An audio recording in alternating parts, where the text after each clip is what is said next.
Good morning again, dragons. It does seem that we are having some difficulty with our Google Drive file stream.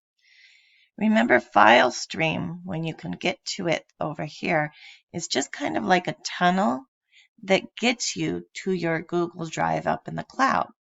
There is always the other way of getting there, of going through Chrome. So if I go to my Google Drive,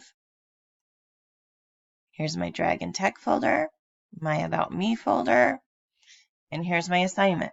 But since it's a Word document, I can't open it by double-clicking on it.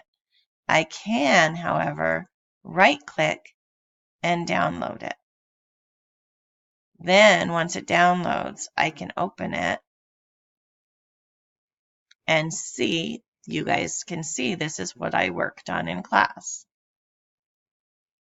Okay, so that's another way to try to get to your files.